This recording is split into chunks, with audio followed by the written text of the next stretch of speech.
Hi, Angela Rae here. In today's A-Take, I call this one, Who Thinks This Is a Good Idea?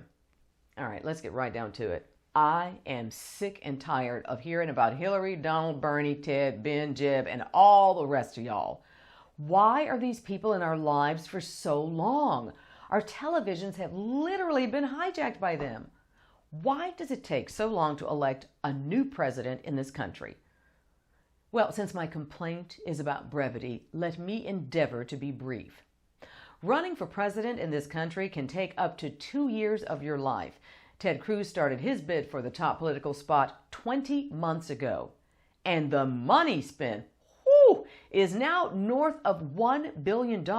That, by the way, people, is per candidate, meaning $2 billion in total. Do you know what could be done with $1 billion?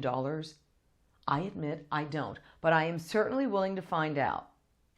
Perhaps I should buy a boat, but even if I do that, I'll have tons of money left over. Tons of money. This is a lot of money, people. All right, check this out.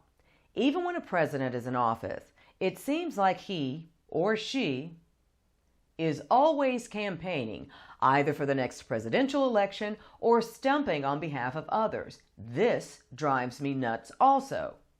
Now that it's a presidential election year, we have the debating and town halling. Yes, I made it a verb for purposes of this conversation. When is there time to run the country, I ask? If you're the sitting president running for re-election, a member of Congress, a governor, or whatever, you are not doing your paid job well if it takes this much out of you to run for president. Now, I've had a chance to work with a presidential candidate in Costa Rica. Costa Rica is a constitutional republic like the U.S., holding presidential elections every 4 years, just like we do. And that might be where the similarities end. In Costa Rica, the presidential campaign lasts 4 months. Uno, dos, tres, cuatro. That's even in another language. 4 months, people! But I'm not finished. 3 days before the end of the presidential campaign season, an electoral ban is put into effect. Now, what this means is that there's no more paid ads, no more opinion polls that we keep getting wrong in this country. But within that 3-day period, non-paid messages can be delivered. Now, this is where you might find some negative ads on the internet.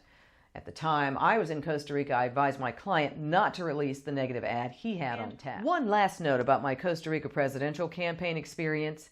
The opponent's personal life is off limits, considered taboo. If that was the case in this country, we would not have to endure questions about Bill Clinton's proclivity for women other than his wife. Another shining example of how to just say no to a long and costly presidential election would be our wonderful friends across the pond.